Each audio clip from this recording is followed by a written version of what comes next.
नमस्कार, मी पंजाब डक. तर राज्यातल्या सर्वप्रथम शेतकऱ्याला सांगू इच्छितो की राज्यामध्ये महाराष्ट्रामध्ये मान्सूनचं आगमन झालंय, पण ते कसं झालंय, दक्षिण महाराष्ट्रामध्ये काही जिल्ह्यामध्ये झालं, म्हणजे काही सांगली, सातारा, सोलापूर, कोल्हापूर, बीड जिल्ह्यामध्ये काही भागातच झालंय, लातूर जिल्ह्यात काही भाग, पण सर्वदूर झालेलं नाही. तर मग पुढची परिस्थिती काय राहणार आहे? तर उद्या 10 जूनला तुम्हाला एक सांगू इच्छितो, 10 जूनपासून काय होणार, आणखीन मराठवाडा आणि दक्षिण महाराष्ट्राकडंच म्हणजे ना इकडल्या भागातच आणखी मान्सून राहील, पण उत्तर महाराष्ट्र, विदर्भाकडे आणखीन ते पाऊस, मान्सूनचा मोसमी पाऊस दाखल होणार नाही, म्हणून हा अंदाज लक्षात यायचा. त्याच्यानंतर तुम्हाला एक सांगू इच्छितो, 10, 11, 12पर्यंत आणखीन काय होईल, म्हणजे मराठवाडा आणि दक्षिण महाराष्ट्रामध्ये सातारा, सांगली, सोलापूर, कोल्हापूर, पुणे आणि इकडे मराठवाड्याचे लातूर जिल्हा, बीड जिल्हा, परभणी जिल्हा, नांदेड जिल्हा, धाराशिव, लातूर, हिंगोली ह्यापर्यंतच काय होईल, म्हणजे आणखीन 10, 11, 12, 13पर्यंत पाऊस राहील. हे सगळीकडे मान्सूनचा मोसमी पाऊस पडणार नाही, काही भागातच पडला, जिथं पडला तिथं जास्त पडायला, सर्वदूर काही पडणार, म्हणून हा अंदाज लक्षात यायचा. पण त्याच्यानंतर काय झालं, विदर्भातले शेतकऱ्याचे फोन आले. तर मग विदर्भामध्ये आणि उत्तर महाराष्ट्रामध्ये नंदुरबार जिल्हा झालं, धुळे जिल्हा झालं, त्याच्यानंतर विदर्भामध्ये नागपूर, तिकडं म्हणजे काय परिस्थिती राहील, तर त्या शेतकऱ्याला सांगू इच्छितो की काय होणार आहे.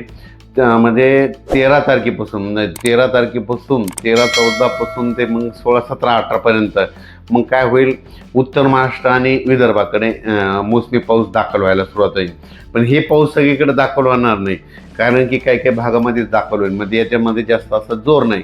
काही भागात जिथं पडला तिथं जास्त पडायला आणि काही भागात कमी पडायला आहे, म्हणून एवढा जोर नाही. जिथं ओल झाले तिथंच होणार आहे, काही भाग सोडून देखील देईल. पण हे करत असताना तुम्हाला सांगू इच्छितो की 13, 14, 15च्या दरम्यान मग मुंबईला देखील, नाशिककडे देखील, मुंबईला देखील पाऊस बघायला भेटेल, पुण्याकडे देखील मोसमी पाऊस बघायला भेटेल.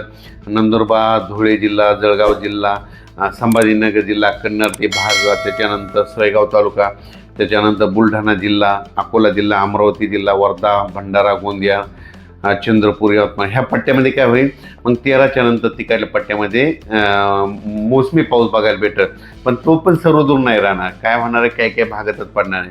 मग शेतकऱ्याला सांगू इच्छितो, याच्यामध्ये काय झालं की आहे पण थोडा कमजोर आहे. तर शेतकऱ्याला एक विनंती की जमिनीमध्ये जर ओल असेल तरच पेरणीचा निर्णय घ्या, नसता घेऊ नका. मी पहिल्यापासूनच म्हणलं होतं की यावर्षी पेरणीचे 3 टप्पे होणार आहे, एक 7 ते 14मध्ये. मग आता दक्षिण महाराष्ट्र, कोल्हापूर, सांगली तिकडे पाऊस झाला, त्यांच्याकडे ओल असेल तर ते पेरणी करू शकते, समजा येथे त्यांचा निर्णय घेतील. त्याच्यानंतर काय होणार आहे, जूनच्या शेवटच्या आठवड्यात म्हणजे 20 जून ते 30 जूनमध्ये एक पेरणीचा टप्पा राहील. मग त्याच्यामध्ये देखील महाराष्ट्रामध्ये पाऊस पडणार आहे, आणि त्याच्यामधून जर काही शेतकरी उरले तर 10 जुलै ते 15 जुलैमध्ये पाऊस येईल, आणि त्याच्यामध्ये सर्व शेतकऱ्याची पेरणी होणार आहे. त्या उत्तर महाराष्ट्र, कन्नड तालुका, शिल्लड, भोकरदन, त्याच्यानंतर जळगाव जिल्हा, नंदुरबार जिल्हा, धुळे जिल्हा, त्या शेतकऱ्याला सांगू इच्छितो की पारोळा तालुका, की तुमच्याकडे मात्र 13 तारखेपासून 13 जूनपासून ते 17, 18पर्यंत दररोज वेगवेगळ्या भागामध्ये विखुरलेल्या स्वरूपाचा हे मोसमी पाऊस दाखवलो आहे. सर्वदूर नाही पडणार, पण वेगवेगळ्या भागात पडणार आहे, म्हणून हे अंदाज शेतकऱ्यांनी लक्षात घ्यायचा. त्याच्यानंतर विदर्भामध्ये देखील अशीच परिस्थिती राहील.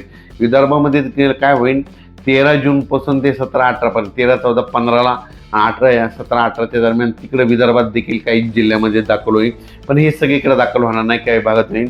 20 जून ते 30 जूनमध्ये होईल, मग त्याच्यामध्ये मात्र आणखीन जवळपास खूप ठिकाणी भरपाई झालेली दिसत आहे. म्हणून शेतकऱ्याला सांगू इच्छितो, पेरणी करत असताना निर्णय स्वतः घ्यावा, कारण की काय होतं, जमिनीमध्ये ओल नसाल, 4 बोटावर पेरणी केली तर ती फेल जाते, म्हणून चांगली ईदभर ओल गेल्याच्यानंतर शेतकऱ्यांनी पेरणीचा निर्णय घ्या.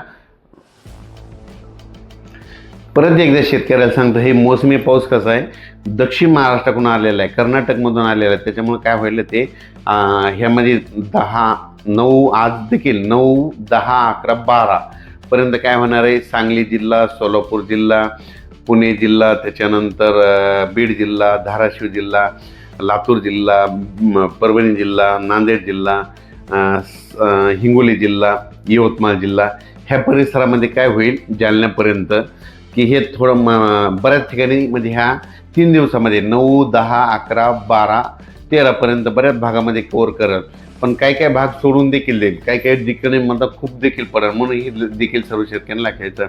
त्याच्यानंतर मात्र 14पासून देखील मग मुंबई, नाशिक, नंदुरबार जिल्हा, धुळे जिल्हा, जळगाव जिल्हा, बुलढाणा जिल्हा, अकोला जिल्हा, अमरावती, वर्धा, नागपूर, भंडारा, गोंदिया ह्या पट्ट्यात मग काय म्हणजे विदर्भ, उत्तर महाराष्ट्र, मुंबई, नाशिक, सिन्नर ह्या पट्ट्यामध्ये काय होईल मग 14च्या नंतर बऱ्याच ठिकाणी मान्सून दाखल झालेली दिसत. पण याची व्याप्ती खूप नाही, काही भागातच पडेल, काही भाग देखील कमी राहील. मग याच्यामधून जिथं नाही जर झाला तर तिथं 20 जून ते 30 जूनमध्ये परत एकदा पाऊस येणार आहे. मग तिथं त्या ठिकाणी पाऊस येईल आणि त्याच्यामधून जर काही शेतकरी उरले तर मग 10 जुलै ते 15 जुलैमध्ये एक पाऊस येईल आणि त्याच्यामध्ये सर्व शेतकऱ्याच्या पेरण्या होतील.